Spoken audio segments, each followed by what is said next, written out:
So next up, we have advanced scenario presentation. We have two awesome guests on the session today, Shruthi and Maze, who have written a fantastic blog on the topic of some advanced scenarios with Azure Route Server.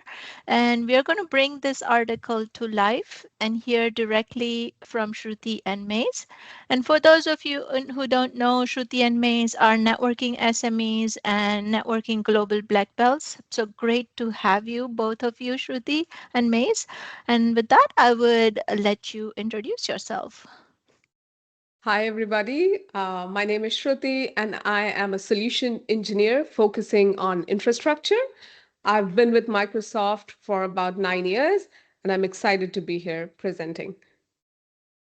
You up next, Thank Maze. you, Shruti. Hi, all. My name is Maisel Jibari. I'm infra solution engineer. I've been with Microsoft for almost 7 years now, and I'm specialized also in infra and network and network security. So happy to be here and happy that we will go over this article with you guys. Thank you. Awesome. Welcome, both of you. And over to you, Maze. Are you up first? Yes, All let me right. just get my whiteboard ready and you guys let me know if you see it.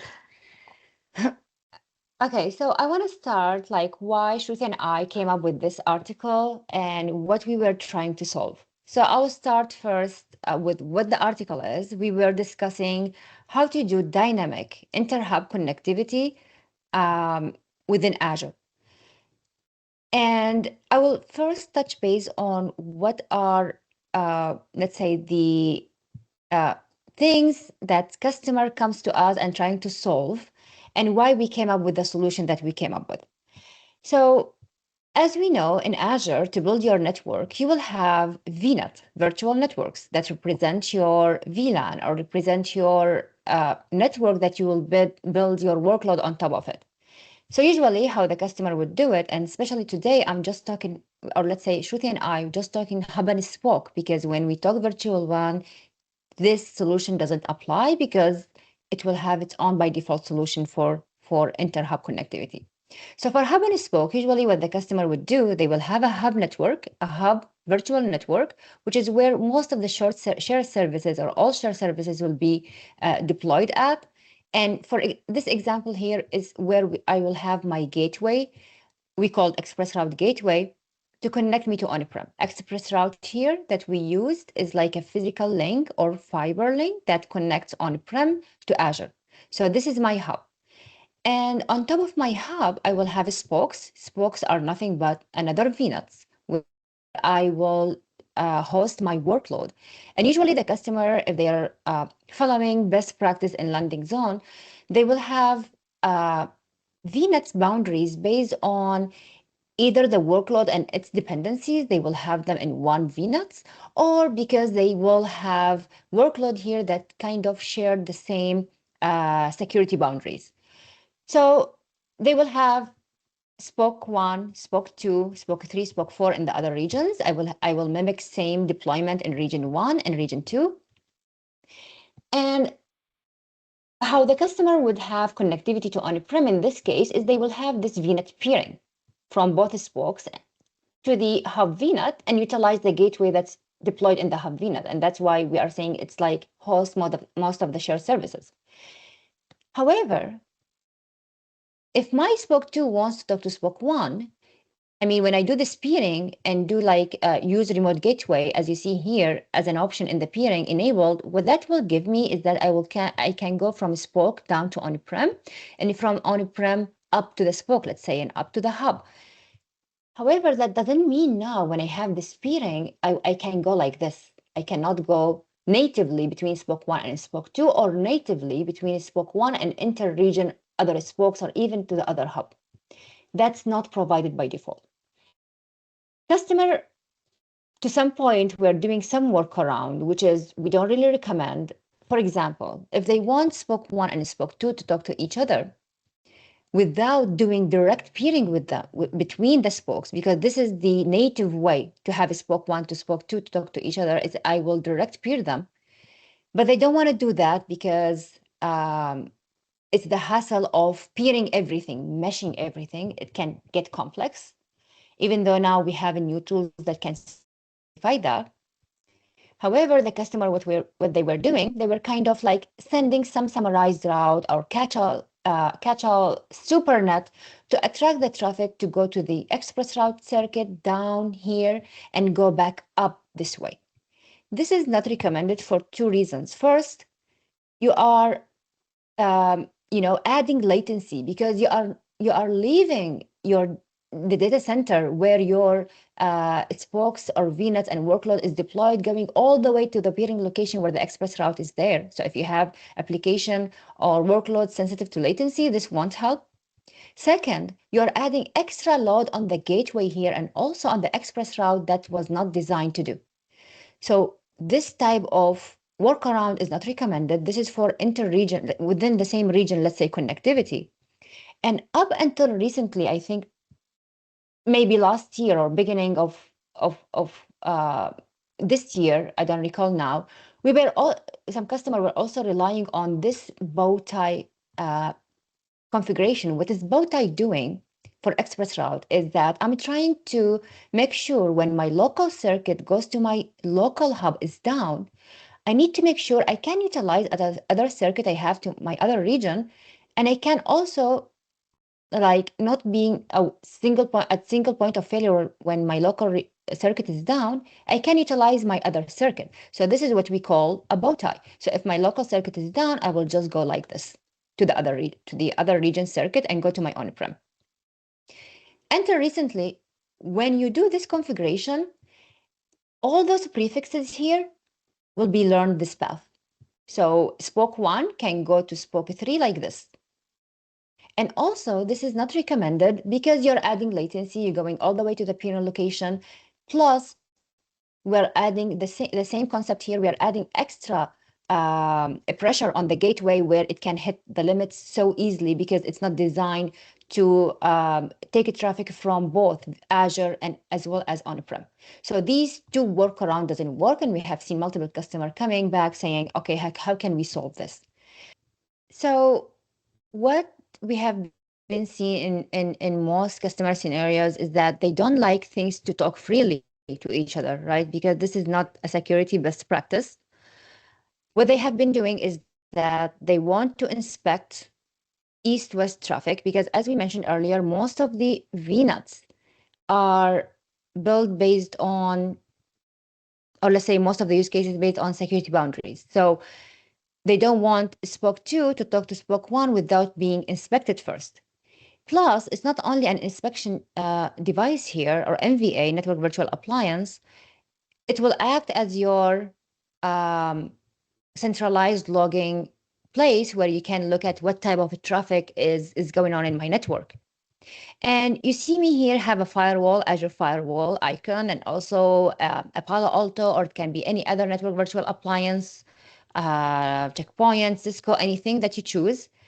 And the solution will be like you need to have to point the traffic to this MVAs or to the firewall of your choice, utilizing user-defined route, which is like nothing but a static route where you define everything needs to go first through the firewall, east-west, to on-prem, and also if you want to internet. So UDR configuration here won't be complex, meaning defining static routes won't be complex because it's either you say anything, go to firewall 1, anything, including internet, if that's what you want, or just defining RFC 1918, let's say, to be like your next hub to your firewall. So it's not that complex. It's easy to be configured. You don't have to think it twice what you have to include in this UDR. However, this is not going to be as simple as when we are talking about configuring UDRs for the firewalls inside the hub. Because once I send that traffic to this firewall also need to know where are these spokes lives at. So I need to define a route, static route, saying, hey, if I want to go to spoke 3 and spoke 4, go to this NVA first, or this firewall on the other region. And here is the issue. If you have contiguous prefixes on the other side, then that's fine. Summarize them and put them here and say next hub is my firewall too, as easy as that. But in most cases, what we have seen, not all customers would have like proper IPAM design when they first came into the cloud. Some of them saying application team spin up a VNet and gave like prefixes, and these things were not centralized. So we end up with a situation where I have prefixes that are uncontiguous, where it's hard to summarize them later on. So this is where the complexity comes in, because now you have to specify every single UDR if they are not summarizable in this, or let's say prefix in this UDR. And the UDR has like a limit of 400 routes. And maybe you would think this is a lot of routes. There's no way I can have this. But imagine you have multiple regions and you have multiple prefixes, because one VNet now can carry multiple prefixes, especially if you have clustering, containers, things like that. That means you're adding multiple prefixes, and this 400 we have seen have been consumed so easily. And customers were complaining, how can I scale up this solution? And this is how we came up with utilizing Azure Route Server as a solution for dynamically learning the route for each spokes for each region without having to statically define those routes.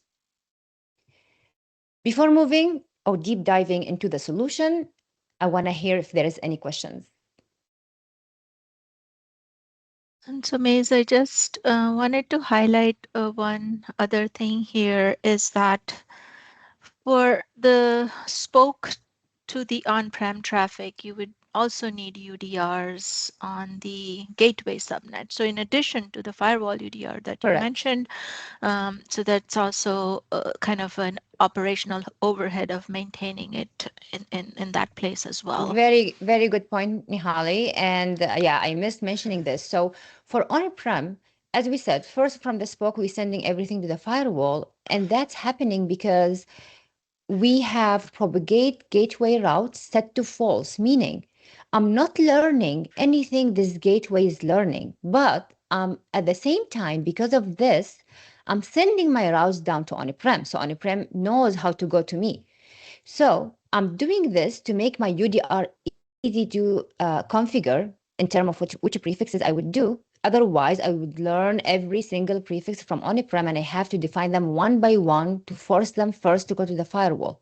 So this is easy to do from Azure VNet perspective. However, when we come for return traffic from on-prem, this gateway, by the end of the day, is like a VM who's learning the route from peered VNets. So it knows where those prefixes are, right? In order to make sure my return traffic goes through the firewall, so it's coming through the firewall, get back through the firewall, I have to define those prefixes as is for the VNets here. As you see, like I have .0 and .40 defined with the next hub as the firewall.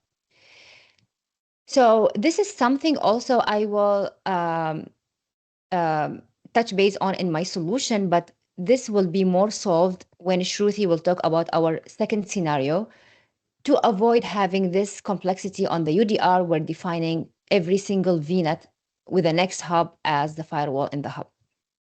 Very good catch, Nihali. Thanks, Maze. Yeah, and another thing, just for the benefit of our viewers, like here we are showing only one, let's say NVA or a Palo Alto appliance, but in the real world, you'll most likely have the LB sandwich design that Daniel and I covered in the previous session. We covered that. So essentially, that default gateway would be something like an internal load balancer. Right? Correct. Now with firewall, Azure Firewall, we don't need that. It's already built as in high availability.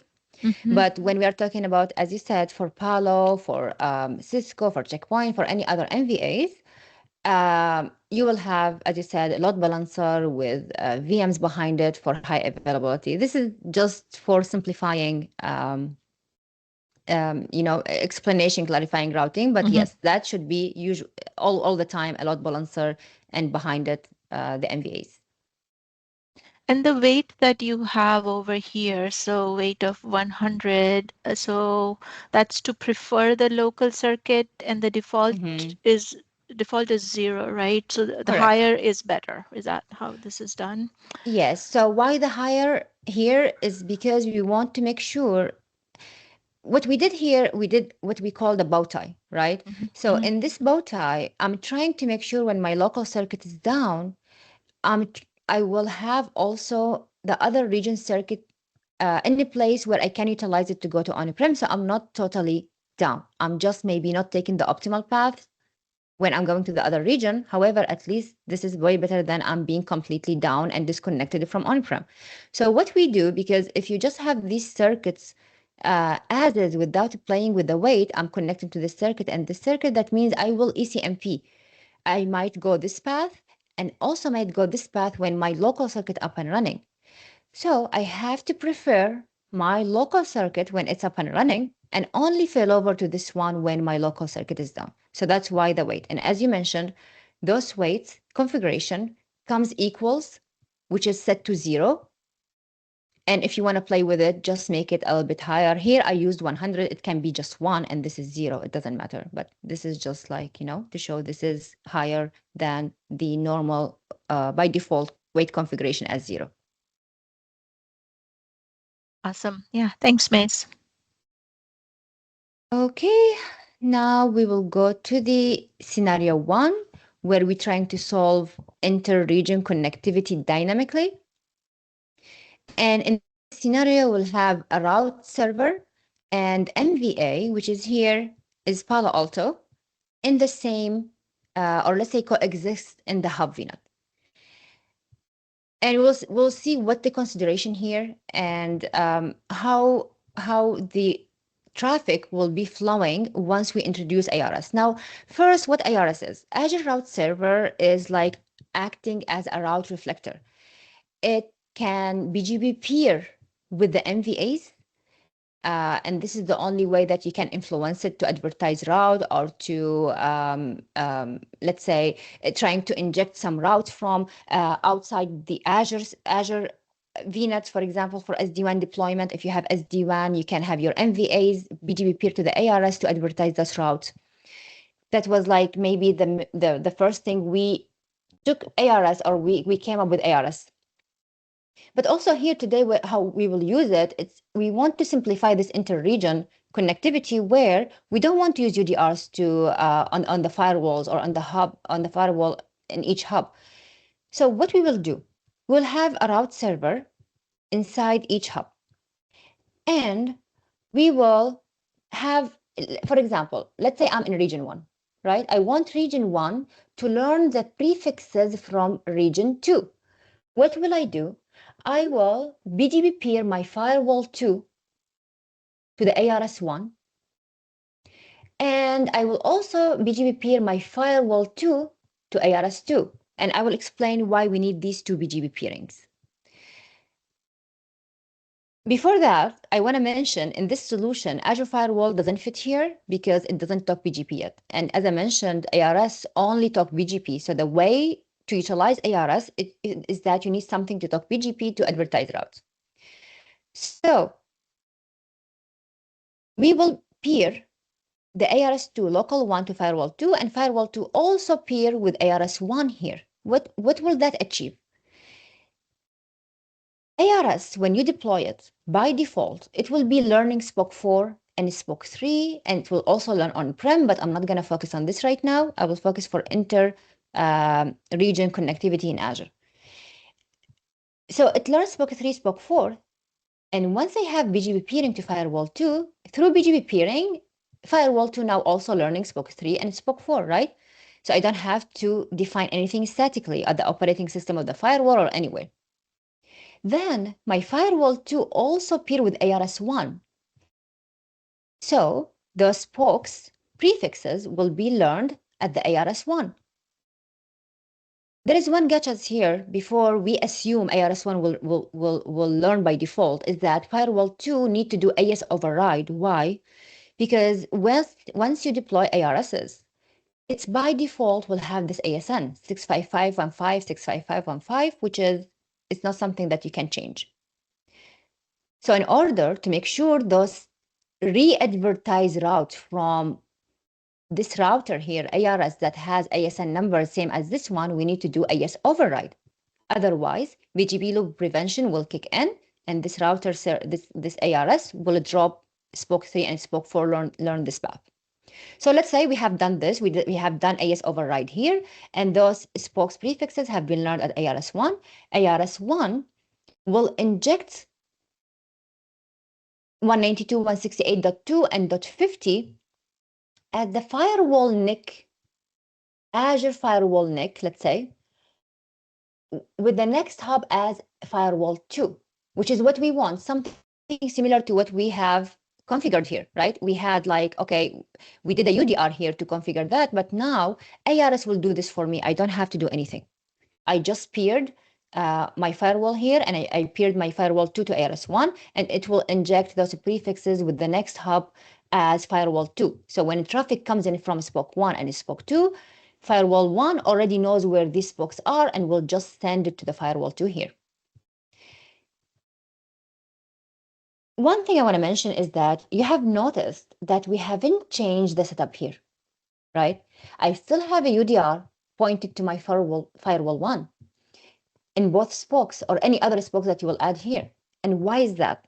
Let's say I set a propagate gateway route to enable, right? What does that mean? That means anything learned from the gateway, either express route gateway or ARS, because it's considered a gateway, it will be injected here at the VM's NIC levels. The thing is, once we do that, let's imagine we have a VM here. This VM will have next hub to spoke 3 and spoke 4 as NVA2 or firewall 2. But however, those spokes don't know where firewall 2 is at. They are not peering directly. They are not having UDR to say, hey, firewall 2, go to firewall 1 or something, right? So this route will be injected as invalid because the underlying network doesn't know where firewall 2 is. So we will keep the same setup. We will just use this simple UDR configuration, and we will still keep this as false and force everything to the firewall. Here, as I mentioned, we are trying to solve summarizing route or defining multiple routes in UDRs. So at this point now, at firewall 1, I have the routes to the prefixes with the firewall 2. Same setup we will have on the other regions. I want my region 2 to learn region 1. So what will I do? I will peer my ARS2 to the firewall 1, which is where firewall 1 is learning spoke 1 and spoke 2 dynamically from ARS. Same setup, firewall 2 will have next hop to spoke 1 and spoke 2 as firewall 1. I didn't do anything. I didn't configure UDRs. Besides, just I did this AS override to make sure ARS2 is learning spoke 1 and spoke 2. Before I go ahead and explain how on-prem networking will work, is there any question here? One more question, Maze. Just want to make sure that we highlight the type of peering, IBGP versus EBGP over here in this design. Yes, good call out, Nihali. So Azure Route Server, when it gets deployed in a VNet or in a hub, let's say, and if there is any other gateways, for example, here in our example, we have Express Route Gateway. And if let's say you also have a VPN gateway, or let's say either or, ARS communicate with those managed gateway, VPN and Express Route Gateway through IBGP. They will exchange route through IBGP because all of them have the 65515 ASN. So anything local, meaning anything between ARS and managed VPN gateways or virtual network gateways will go through IBGP. And anything you want to build customized with ARS, that will be through eBGP. So NVAs to ARS eBGP, ARS to the gateways, managed gateways are IBGP. And this IBGP between the managed gateways and the ARS, that's not something you would configure. That will be by default. Once you deploy ARS and you have a gateway, that will be there. You will enable something called branch to branch, and that's also how your NVA can advertise the route to the ARS and vice versa. So that will always be there whenever you enable branch to branch. Once you do that, then your ARS and managed gateway, express route gateway or VPN gateway will be having IBGP, and they will be exchanging routes. Thanks, Maze. Yeah, so that sets it up perfectly, the scenario for this scenario. And yeah, so we can move forward. Thank you, Nihali. Okay, so this is inter-region traffic, right? And just one thing to highlight is that the traffic will never go through ARS. ARS is just a route reflector. It's just from control plane. Your traffic will never hit ARS. It's just here to do the advertisement of the prefixes. So you won't see the traffic go like, for example, go like this, this, this. No, it will go like firewall 1, firewall 2, destination, return traffic, same thing. Okay, now I want to touch base on on-prem. How will on-prem traffic flow?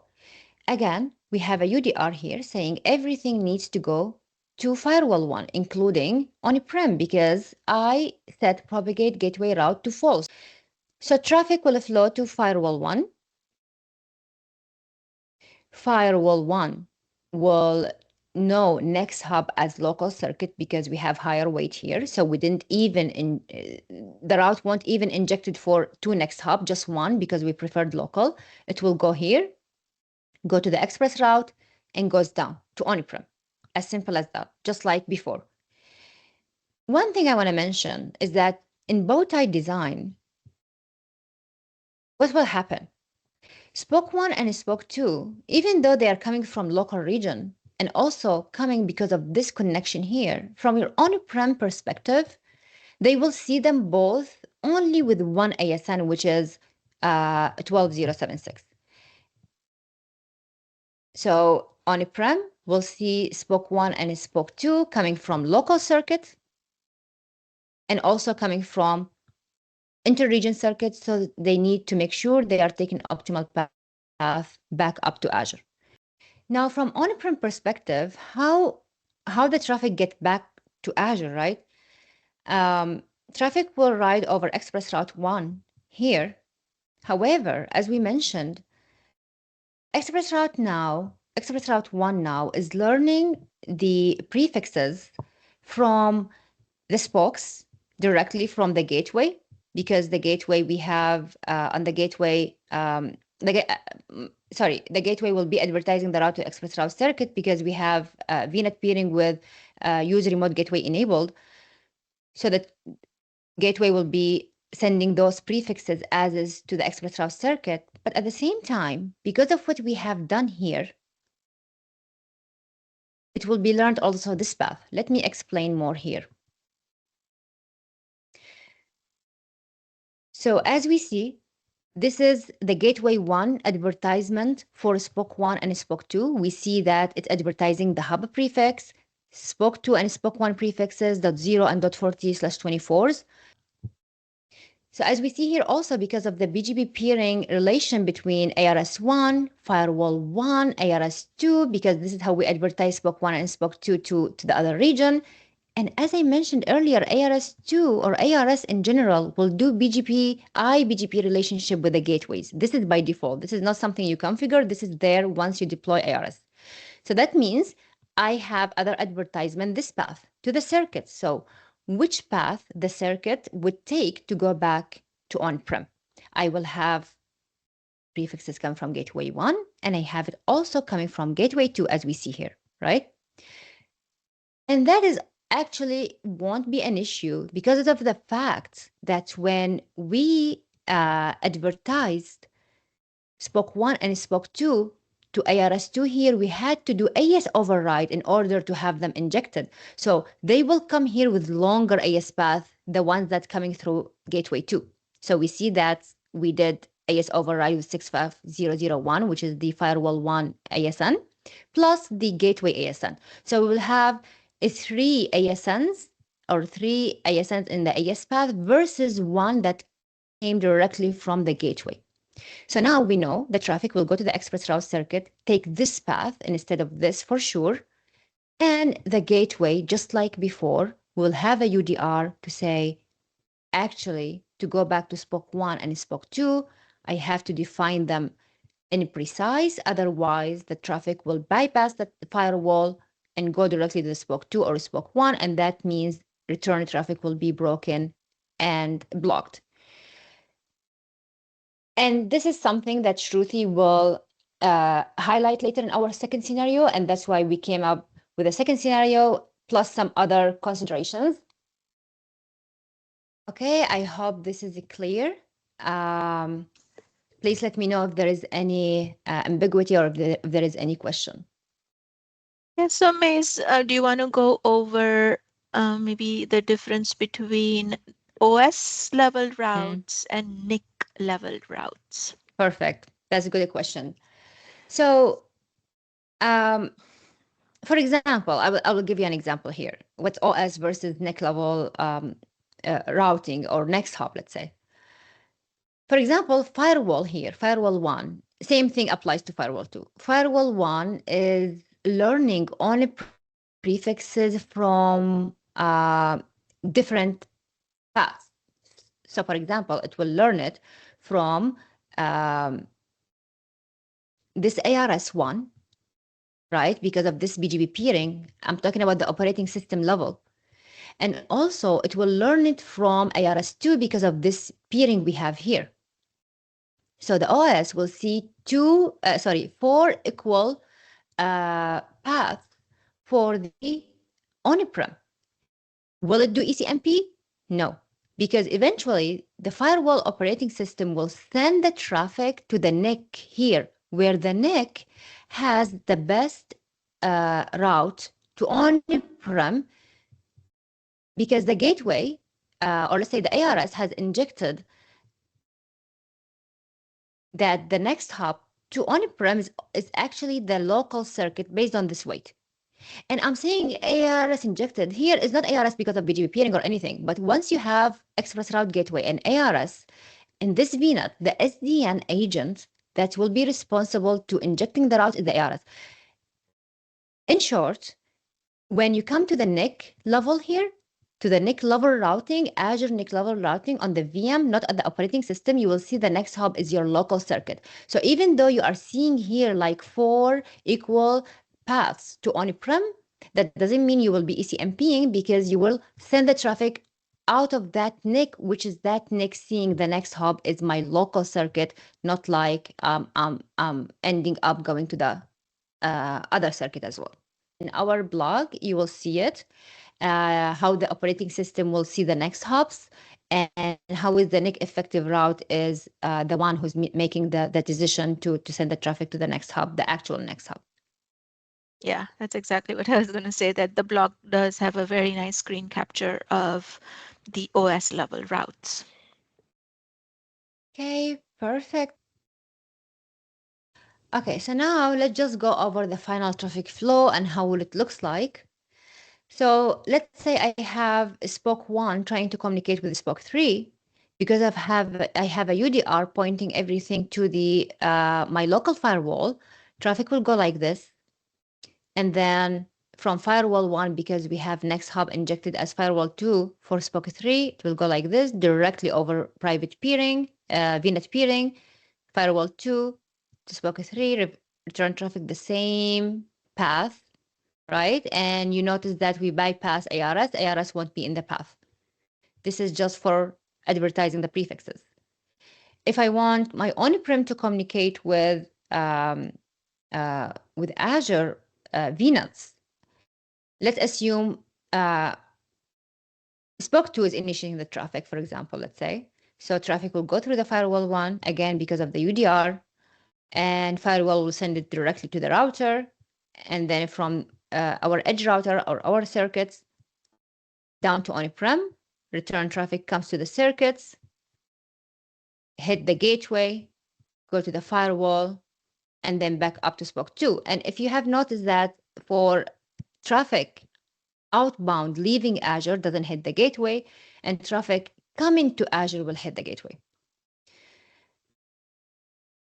Any questions here? Oh, I just don't want to miss that. That's again, Spoke 1 to Spoke 2 is easy. As we mentioned, UDR will send the traffic to the firewalls on both sides, so it will just go like this. Any questions? So Maze just wanted to call out a couple things here. So the orange flow will traverse the firewall twice, so both the region firewalls. Correct. And then this design, we are leveraging that interhub link. Exactly. We are not going this path.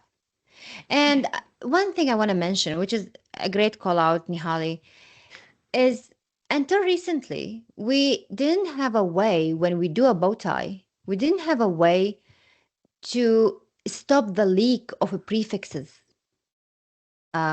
between the hubs. So we were having this by default traffic going like this, knowingly or unknowingly by the customers.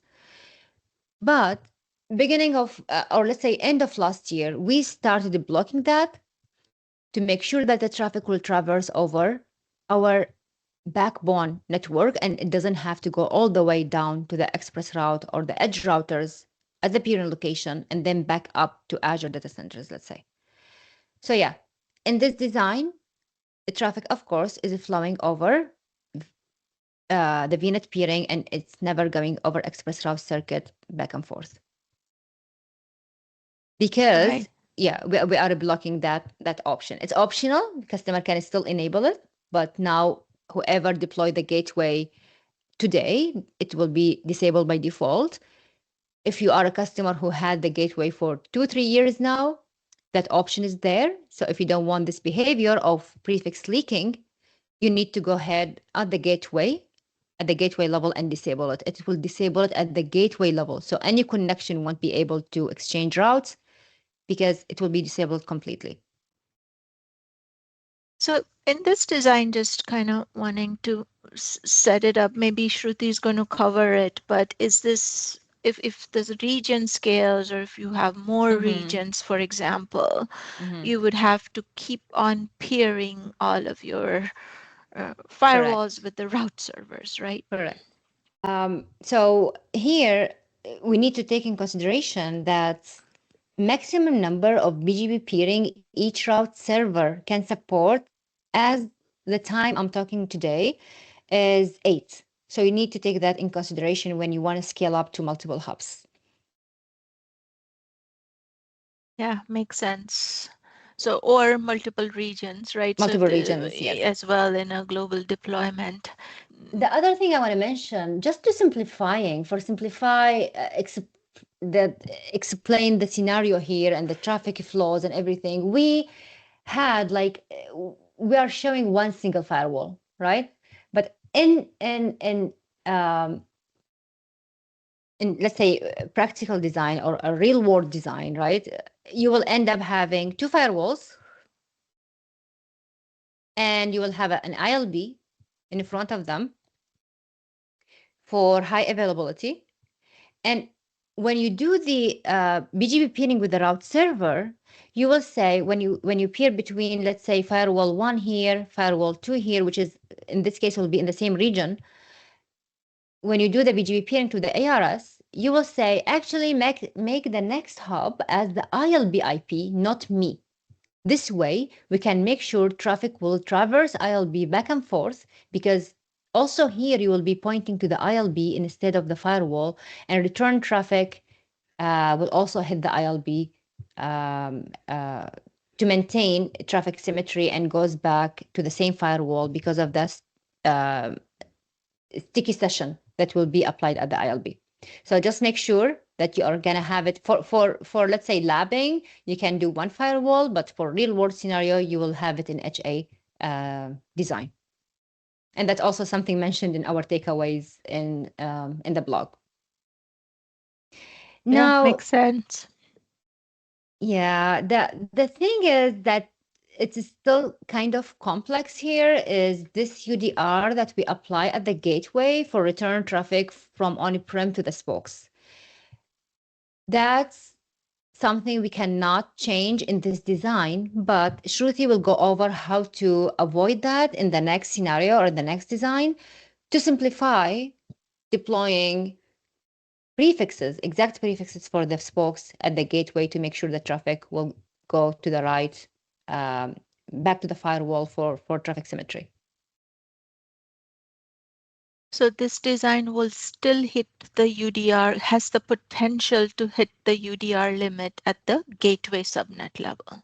Correct. Yes. At the customer scale and based how big is the customer on Azure, this can be complex. I'm not saying every customer is having this hassle of, oh, I have this multiple VNets on my local region, but this is something we have seen with enterprise customer, big customers. This is an issue, and that's why we came up with a second design that Shruti will go over in a few. Awesome. Thanks, Maze. Excellent presentation.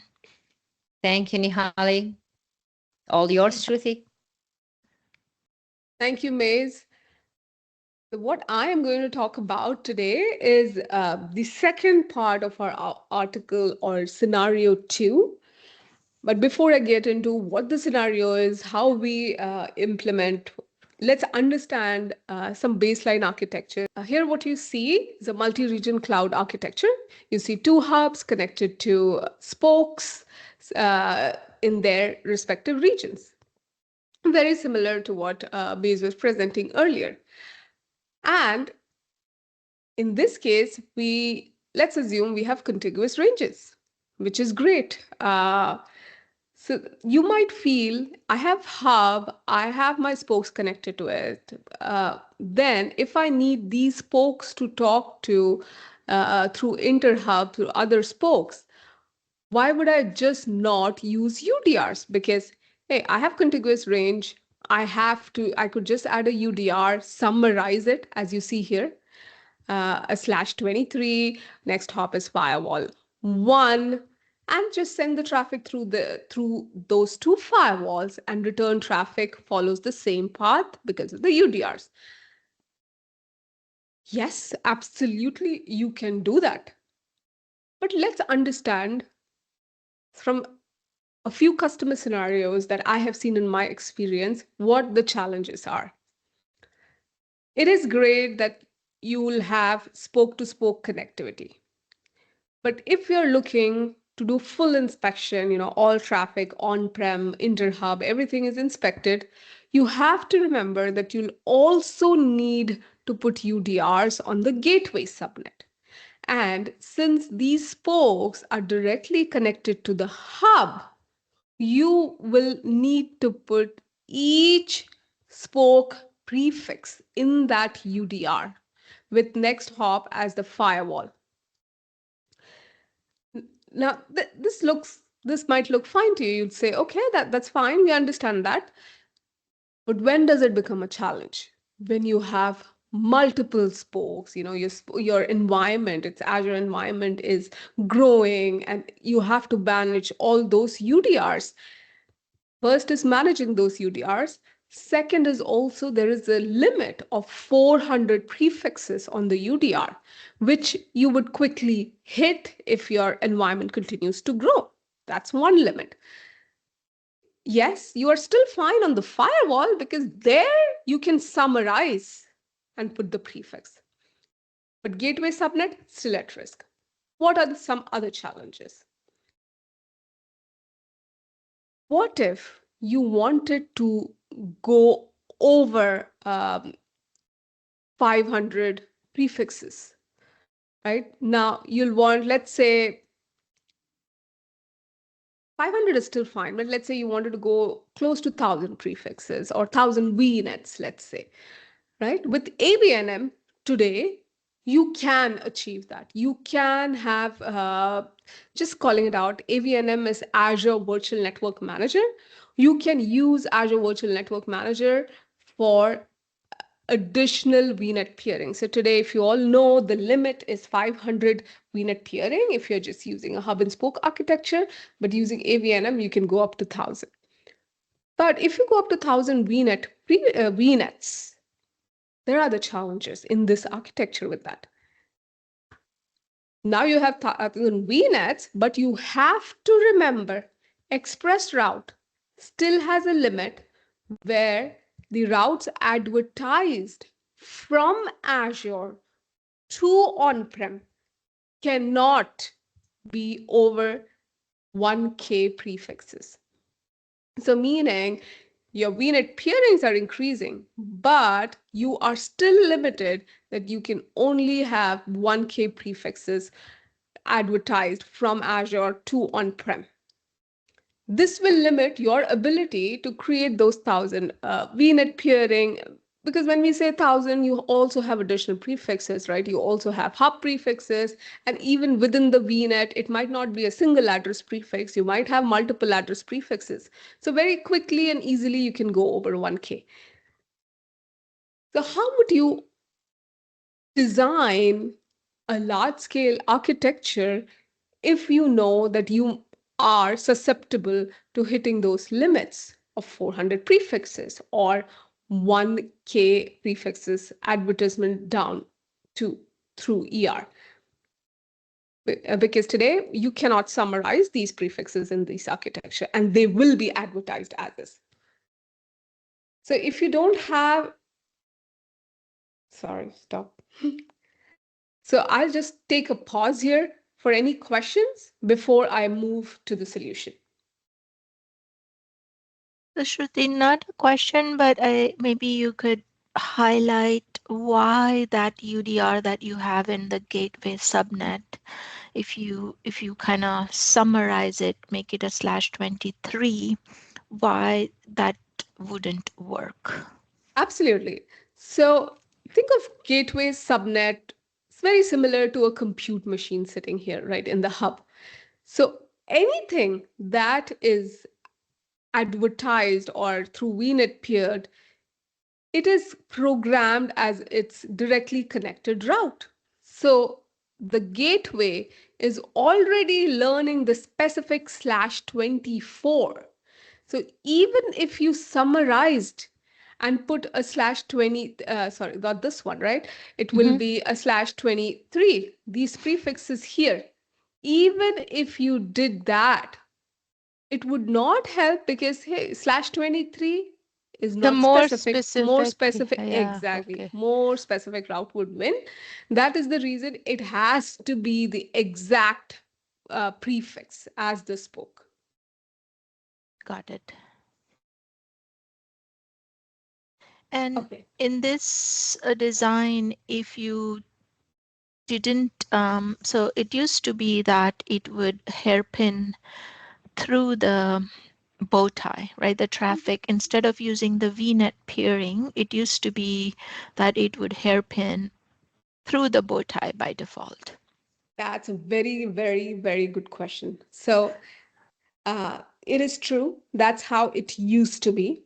So what happens is when you have a bow tie setup and your express route circuits are linked to both gateways, like let's take one, for example, the EXR2 is linked to its local gateway and also linked to the gateway on the remote side.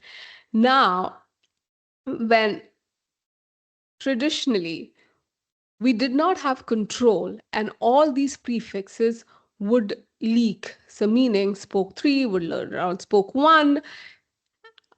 And it is fine for the spokes, right? You have propagation disabled here and have UDR pointing to the firewall. So at that point, it was fine till it gets to the firewall. But now think about it. You have the same challenge. I am learning more specific prefix through this path versus the summary UDR that we put in now. So it'll totally ignore that. It'll get to the firewall and go out this path. Right? And which is not optimal at all. We don't want it to go all the way to the POP or the peering location and then get back to the hub. But thankfully, now for any new hubs that are created, the VNet to VNet communication is disabled by default, meaning you will not have these routes advertised. At the same time, if for older ones that already exist. And if you add a new circuit or you did a bow tie now, or you already have it and you're struggling with this issue where you have to put specific UDRs, you can go ahead and disable the VNet to VNet connection. So you have the flexibility now to control if the remote hub VNet prefixes are learned through bowtie or not. You have that control today. By default, for any new hubs and gateways, it is disabled, uh, but you can enable for new ones if you needed to. But at the same time, you can disable on old ones based on the architecture requirements. Yeah, and it is a setting on the express route gateway, and Correct. it's called I believe it's called allow traffic VNet. from its remote Yeah. virtual networks. Yeah. So Shruti, I just put a screen capture of that gateway configuration. Yeah, that you can show. Here it is. So here, if you allow traffic from remote virtual networks, this would make sure these routes are exchanged. If you have it disabled, the routes will not be exchanged.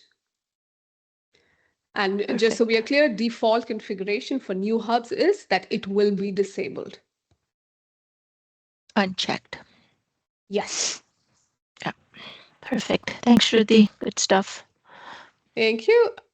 So we spoke about the challenges with the UDR and the peering, along with, how it works today, how hub-to-hub connectivity works today. Let's understand how we can address those challenges in this architecture that you have here.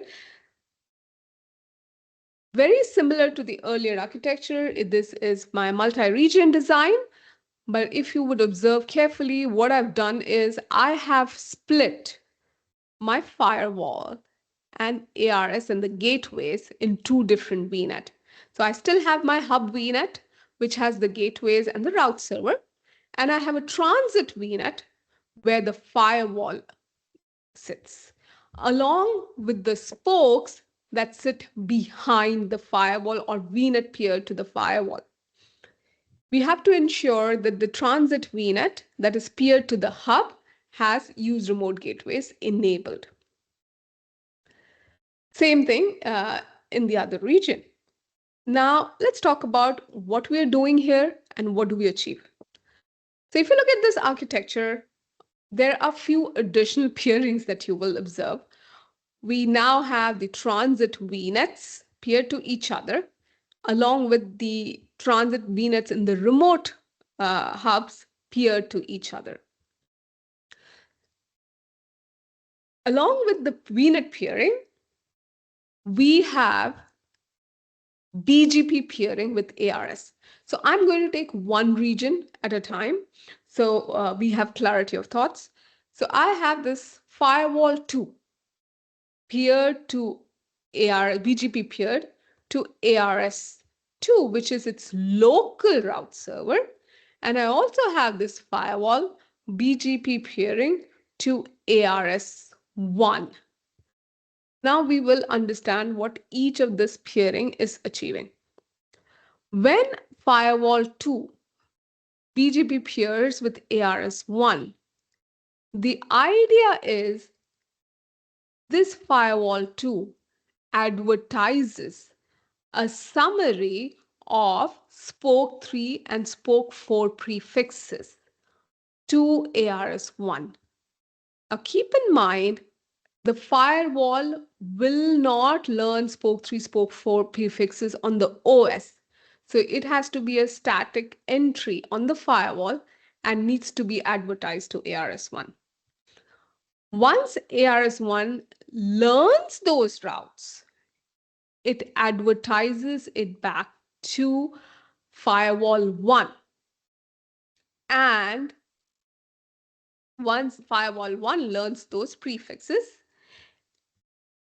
both on the OS and NIC, it knows the next hop to get to spoke 3 and spoke 4 prefixes is firewall 2. Similarly, On firewall 2, because of the peering here to ARS1, firewall 2 is able to learn spoke 1 and spoke 2 prefixes summarized.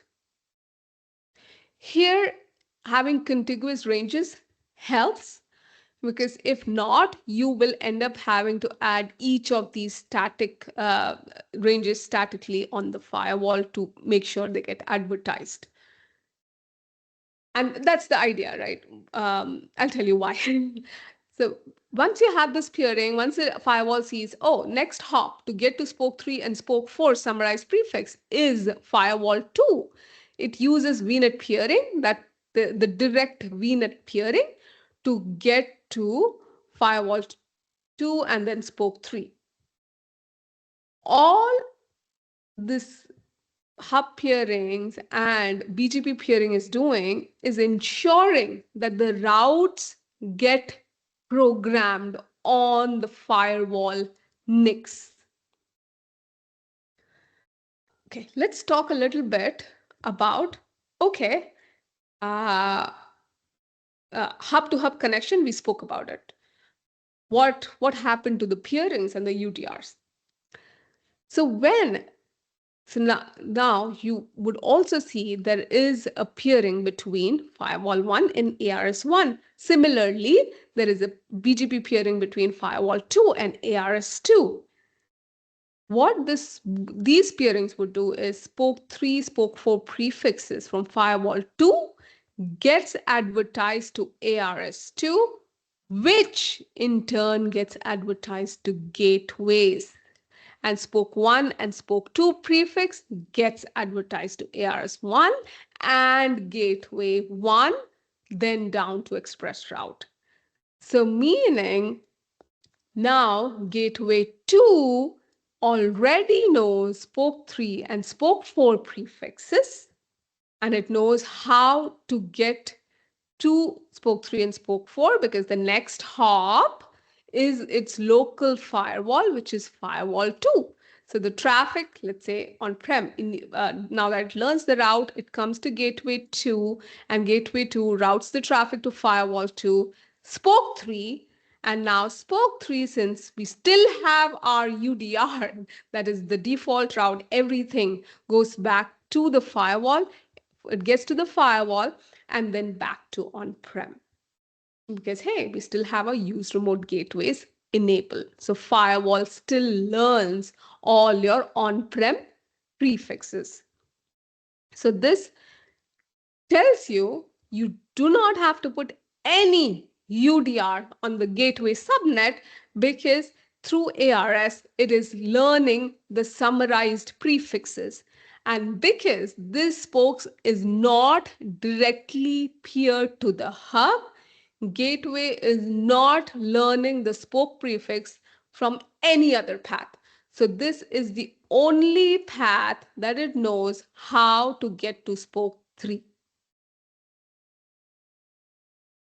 I'll take a pause here for any questions before I talk about the peering. Yeah, go ahead. So gateway 2, in your diagram, the express route gateway 2 would learn that /23 that it advertises.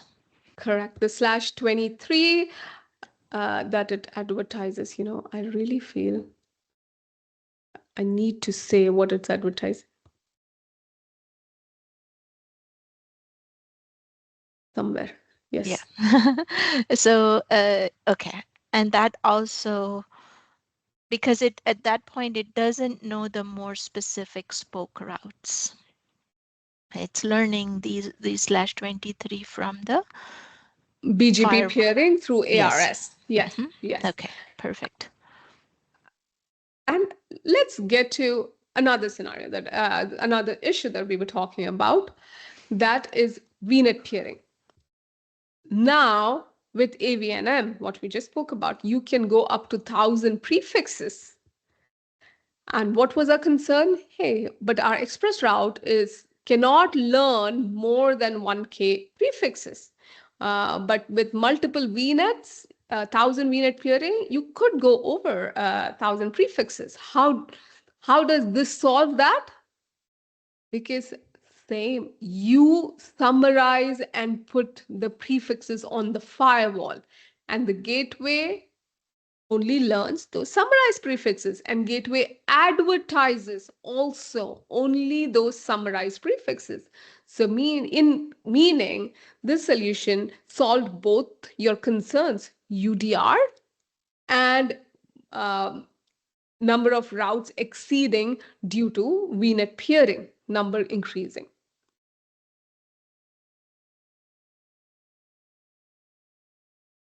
I want to talk about a few constraints with this solution, things that you have to keep in mind when implementing this. Let's just move to this. I want to talk a little bit about the route advertisement. We saw, hey, great. What did we discuss? Now you will have /23 here. We are taking the example of this side. Let's say firewall 1 is advertising 192.168.00/23. This is being advertised by this firewall. Great. Now, one catch here is it is advertised by this firewall 1 here, to its local ARS, and it gets to express route. And this is the design that we want, and this is what we spoke about. Hey, we made sure it is summary. But the side effect of this design will also be, hey, the spoke 1 and spoke 2 prefixes, we also wanted it to go down here for hub, because of the hub-to-hub connectivity, right? So it also gets to this ARS, which will then advertise it from gateway 2, because we have a cross connect to express route 1. So the gist being, now express route 1 will learn 192.168.0/23 from 2 paths. One is locally via the gateway 1, and the other is through remote gateway 2. Now the challenge here is, because in this design, since it's static entry and both are transit VNets, the path, so let's say firewall has an ASN of 65001 and 65515 is what the gateway at. So in both scenarios, it will have exact same path. This can lead to issues. For example, somebody from on-prem is trying to get to spoke 1. It gets to express route 1 because this is the only path, let's say, this has. Now, what would the Microsoft Edge router do? Would it send the traffic via this path or this path? It could pick any, because both have exact same path. That could be problematic because let's say this is east and west. I don't want to reach from west to west. I have to route through east region. So how do we solve this? How do we make sure this traffic symmetry is maintained? Here, let's talk about that. Before I talk about the symmetry, any questions on why the route is leaking? No, makes sense, Shruti. Perfect. Okay, so let's talk about this fix. Now, we do want the routes to get to this ARS, because if it do not get to this ARS, it will not be forwarded to firewall 2, and firewall 2 will not see the next hop as firewall 1. So it's not that we cannot drop the prefixes. We want it to advertise, but what we can do is we can prepend it. So what we'll do is, when we advertise 192.168.00/23 from this the red arrow that you see, we add an additional ASN. So instead of just 65001, we add another 65001. What this would do is now when this route makes it here, again, I will still have two routes. It is 65515, 65501, which is learned local via the local gateway, which is gateway 1. And from the remote gateway, I will learn it with an additional ASN. And this makes it easier for path selection. So now if my on-prem initiates a traffic, when it gets to the Microsoft Edge router, it knows I have a shorter path through gateway 1, and that is the path that I would prefer to get to spoke 1. And this is exactly what we want to maintain symmetry for our traffic. Let's also understand how would this prepend impact when the firewall learns the prefixes spoke 1 and spoke 2. So firewall 2 will learn spoke 1 and spoke 2 prefixes prepended. But let's see if firewall will learn those prefixes without prepend. And the answer to that is it will. It will, because we have BGP peering here through the remote ARS, firewall 2 and ARS 1. We will learn spoke 1 and spoke 2 prefix without prepend on firewall 2. So let me move this prepend a little bit aside because I can see this can cause confusion. This prepend is for routes advertised from firewall 2, not into. So let's just look at the blue piece. So now here, when 192.168/23 is advertised, this will have prepended, but from here it will be advertised without any prepend. But that is only on the OS. So firewall will only learn the non-prepended plus the prepended prefixes on the OS. This ARS, you do not have use remote gateways enabled on this peering, hence will not be programmed on the NIC. The only route that is programmed on the NIC is from the local ARS, which in this case is ARS2. So once this programs the routes on the NIC, even if the OS sees two different routes from two different paths, it don't matter because it will come to the NIC. And either ways, right? The next hop is always firewall 1. So when it comes to the NIC, it says, oh, I have to go to firewall 1, and hence my connection between the spokes is still successful. Now let's bring this back here, and the same applies to spoke 3 and spoke 4 prefixes. The one that is advertised, 192.168.2/23, should be prepended when advertised to the remote ARS. Now we look at the final traffic flow. How will the traffic flow in, out, and between the hubs? Okay, here we are. After all the prepends and everything that we fixed, now what would happen is spoke 2 or spoke 1, whichever spokes, 2 on-prem, the traffic would always prefer express route 1. Why is that? That is because you have cross connects, right? You have both circuits linked. It's because of the weight. You have higher weight on express route 1, even if identical prefixes are advertised over both circuits. Weight has higher priority. This ensures that the traffic from from Azure to on-prem is routed via express route 1.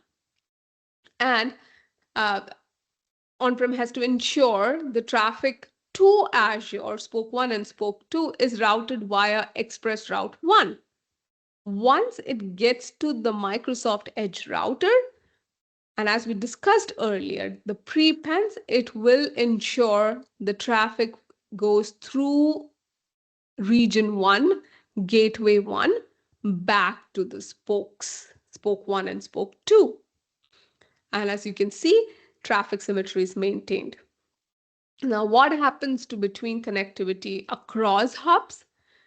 The orange lines depict connectivity between spokes, inter-hub spokes, which traverses through both firewalls and ensures that you have connectivity. This design is ideal, as you can see the points here. It is ideal for full traffic inspection. So there is no way out here. All your traffic is inspected between hubs, same hub, even the spokes that are talking to each other in the hub, unless you do, you can use AVNM and do direct peering. Unless you're doing something like that, everything is inspected. And unlike scenario 1 that we spoke about, which May spoke about, there is absolutely no need for UDRs in the gateway subnet here. And you can use AVNM and go over 1,000 VNET peering if you wanted to. This will ensure the peering will ensure you can summarize the prefixes. And this has been an ask that has come from multiple customers that, hey, we want to summarize the prefixes in hub and spoke architecture. How can we do that? So this is the opportunity, and this is the design that fits all those requirements. And because of the summarization, it also solves the 1K limit on the number of prefixes advertised via express route.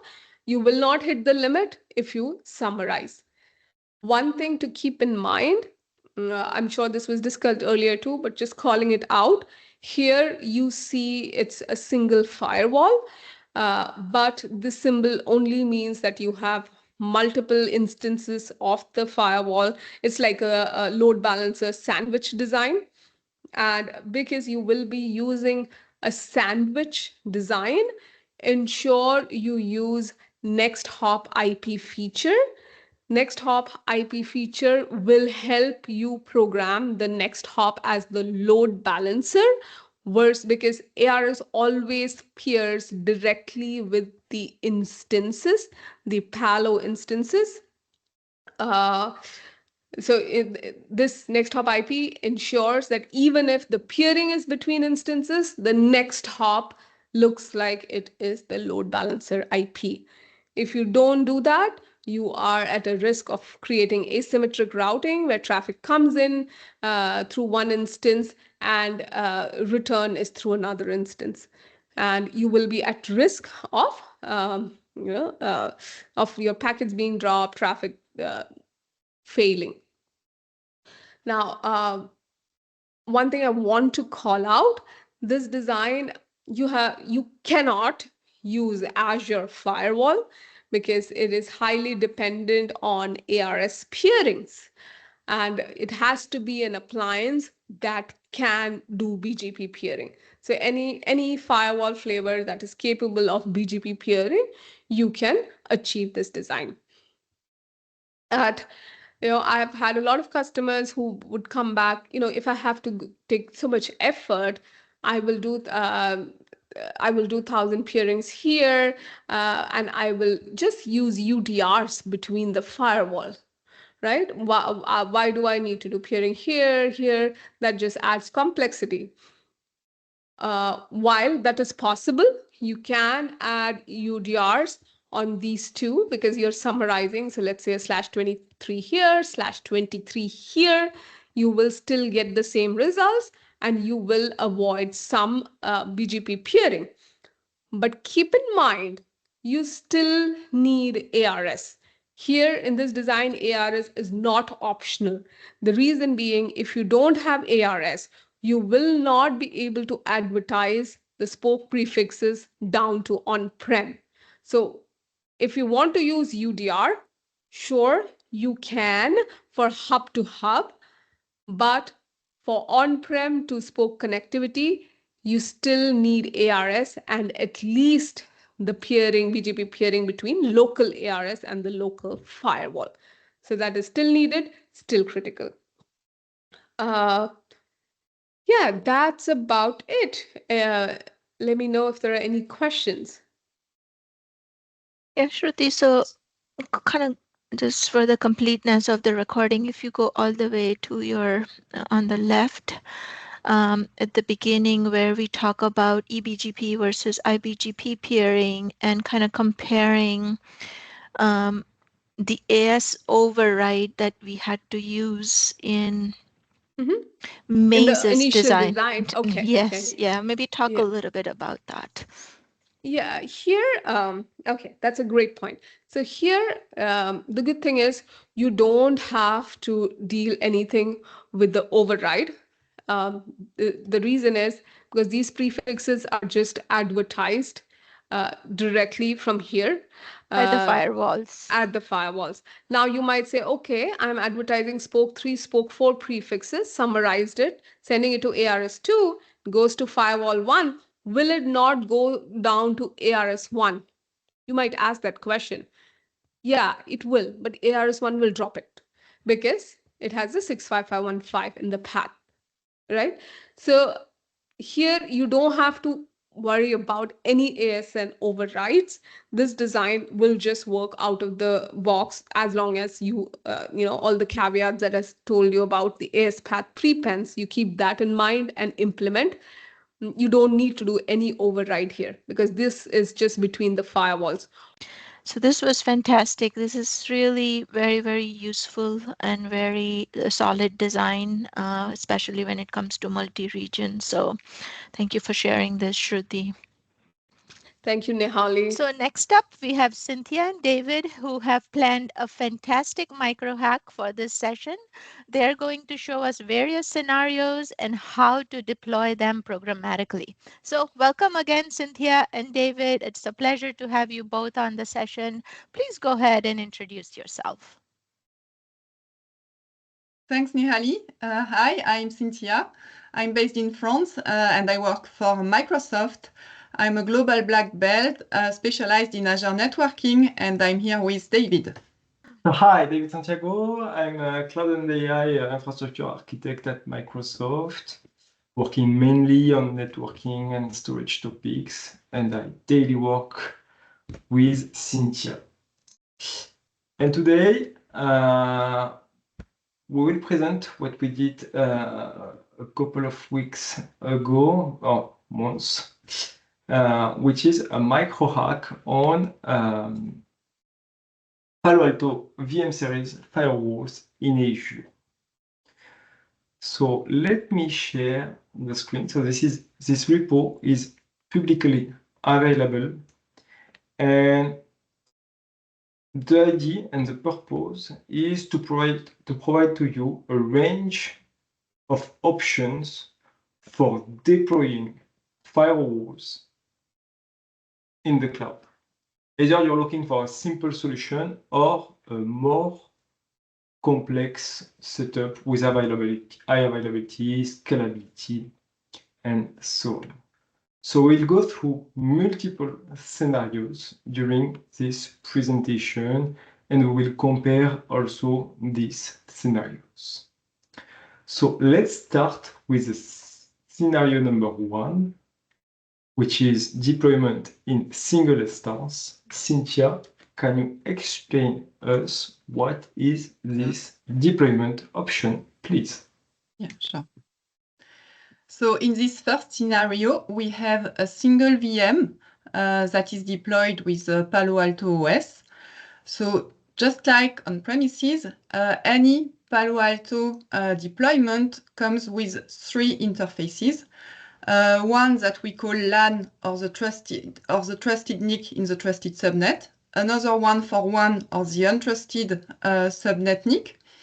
And then we also have a management interface. So any deployment we're going to see in the following of this session comes with these 3 base interfaces. So here it's a single instance. really useful for test environment, etc., or to test features and functionalities. But of course, it lacks resiliency because in case of failure, we don't have a backup instance. Anything I have missed? So for me, it's good. What I propose is to go deeper on scenario number 1, which is a single instance you just explained. So the MicroHack has been constructed as follows. The idea is to recap the architecture. And then if you want to deploy this implementation in your environment, you just need to follow up the tasks. So first of all, accept Palo Alto Networks license for the VME image, then clone the MicroHack, and finally go through scenario 1 folder, Terraform templates, Terraform initial init, and Terraform apply. Once it is deployed, you will just need to enable your public IP to access the Palo Alto console, the public management interface. And when it's done, you will be able to sign in to the Palo Alto management console. And then you will be able to play with stuff like network rules to allow some network traffic, verify that everything is working as configured, and finally monitor the traffic. That's all for the scenario 1. Ali, you have a question? So David, just one thing I wanted to call out in your task number 1, and we did this at the beginning of the video. Just wanted to call out that from a license perspective, we go over both the BYOL and bundle. So be sure to check out that section of the video. Yes. Next up is scenario 2. Cynthia, go ahead. Yes, thanks, David. So in this setup, we have one additional instance that is, and so we have one instance that is active and the second one that is passive, introducing resiliency now in this configuration. Again, we have the 3 interfaces mentioned before. So with a non-trusted subnet, a trusted subnet, and management. And in addition, we also have an HA subnet running between the 2 VMs for establishing the connectivity and doing the synchronization between the VMs. And so in this scenario, if for any reason one of the VM, sorry, not one of the VM, if the active instance fails, the passive instance will become the new active one. And so as shown on the diagram, we have the public IP that is switching from the old active to the new active. Same for the private IP on the trusted subnet. And the new instance becomes active, but it takes a few minutes for actually the failover to happen from the active instance, from the old active instance to the new active instance. David, anything I have missed on this scenario? No, sounds good. Just for the precision, there is no re-IP in this configuration. This IP address is kept, but is just floating between the active instance and the potentially passive instance that becomes the new active instance. So this is what can take time during the failover. Nahali, you have a question? Yeah, just wanted to call out that, yeah, I didn't realize there's a 4th interface as well. And the other thing is this floating IP configuration happens at the OS level, correct? Not exactly. This is a configuration that is configured at the Palo Alto level, And there is an identity that is used with write access in Azure to move the floating IP from the old active interface, I would say, to the passive interface that becomes active by the way. So there is nothing that is done at operating system level here. This is more an automation that performs some checks, and if the failover is triggered, the control plane in Azure is updated to start the failover by moving the floating IPs. Got it. Thanks, David. You're welcome. So if we have a look at the scenario number 2, we have already reviewed this configuration, and the illustration of the failover is available here. The beginning of this scenario is the same. We need to deploy, we need to allow our public IP address to access to the Palo Alto management interface. And then we need first to configure the high availability interfaces that are used for synchronization and heartbeat across VM service interfaces. And then we need to configure the high availability, display the statue, and perform some checks using the fallback IP addresses. Back to your question, Nehali, this is how the failover is performed.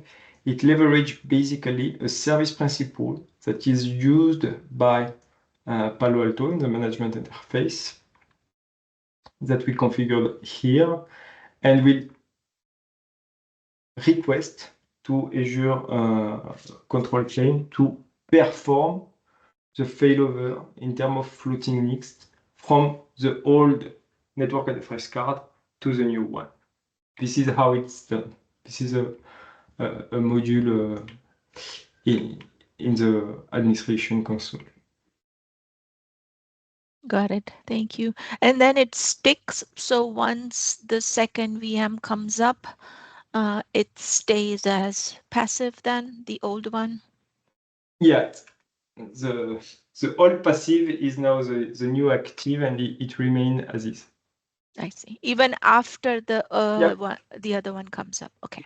Even if the old active becomes again available, it will. The situation is that it is now it is a passive instance. Yeah, makes sense, because like Cynthia mentioned before, the time it takes to fail over is definitely a consideration for this scenario, right? Not ideal for certain type of industry. Fully agree, and this is a perfect transition for Cynthia, because now let's deep on scenario 3. Cynthia.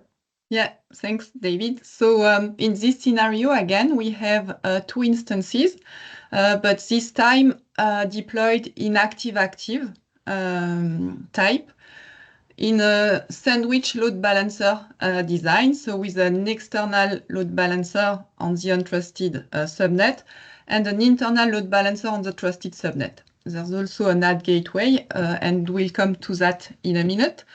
So in this scenario, because it's active-active, the traffic is load shared between the 2 instances. Both are active. So anytime one of the instances fail, the other one will remain active. So this setup is really good for high availability and resiliency purposes, obviously. About the untrusted subnet and the connectivity to internet, for example, we have the external load balancer that is used for incoming traffic. It could have also been used for outgoing traffic with outbound rules on the load balancer, but it's best practice instead to use an NAT gateway for the outgoing traffic. And this is why we're coupling the external load balancer for inbound traffic and the NAT gateway for outbound traffic. Anything you want to add, David? No, the perfect NAT gateway brings plenty of advantages like avoiding SNAT power exhaustion and some limits we may have with just a single or few IP addresses. That's all. Nehali, you have a question? Yeah, no, I just wanted to call out that certain deployments for this LB sandwich design that happens from the marketplace, I do see that for outbound, they use instance level IP addresses. Like Cynthia mentioned, not ideal. NAT gateway is a better practice, but I have seen marketplace deployments that have instance level IP on trust. Okay, thank you for sharing this information. So if we go through the MicroHack, this is more or less the same tasks and philosophy at the end. We get access to the Palo Alto console, and everything is configured by default using Terraform. You can deep dive on the configuration file we do provide, but what we propose is just to shut down one of the two VM series instances, and we can observe that basically we are losing one of the backend pool member, which is the VM instance we shut down, and still the infrastructure, the Palo Alto infrastructure, can serve traffic because it has no consequences for the infrastructure, except that if we need to accept, the infrastructure must be able to accept the throughput that will be going through the load balancer, knowing that there is one instance that is down. And finally, configure a DNAT rule to go onto the internet using the NAT gateway, using first the load balancer and then using the NAT gateway. The idea again is, it is what explained Cynthia, is to show them and demonstrate the advantage of using NAT gateway versus outbound rule on load balancer. This is done simple and better for production environment. So in this scenario, yes, Nahali, you have a question? Yeah, just more of a generic question for this design. So your Terraform templates deploys the hub VNet, spoke one, all of the VNets and the necessary VMs, right, in a brand new configuration? Yes, there is a variable file. If we go there, where you can customize the region, the location, the address space, and so on, but everything is available if you want to just Terraform apply this and access to the management console. It is already available. So all the infrastructure will be deployed. There is no prerequisites. So one question I have, David, and we looked at this earlier in the video, and we haven't been able to deploy this in a brownfield environment. So in other words, if the customer just manually creates the 3 subnets, the necessary untrust, trust, and management in a brownfield environment and tries to place it, we weren't able to do that. In your experience, have you tested it? Does it work? What are your thoughts? Honestly, no, it won't work because this Microhack has been designed for more an educational purpose and like for sandbox environments and new environments. If we want to deploy this architecture on existing subnets, there is no much effort. We need to refactor a little bit the Terraform instead of creating the virtual network and subnets. We need to reference the existing one. So there is a small amount of effort, but I would say 90% of the work is already done. Got it. Thank you. Thank you to you. So in this scenario, we have high available architecture, but not yet scalable. And that's where we can work on scenario 4, Cynthia. Yes, thanks, David. So in this scenario, we go even further in the resiliency, and we also add scalability. So this is a VMSS design, meaning it's like scenario 3, but instead of having just 2 instances, we can go up to much more instances. And these instances will auto-scale based on the load of traffic that is going through the up and running VMs of that VMSS. So just as in the previous scenarios, again, for each instance, there will be an untrusted NIC, a trusted NIC, and another one for management. But instead of having just 2, like in the previous resilient designs, when deploying the VMSS, we can decide up to how many instances we want that VMSS to go.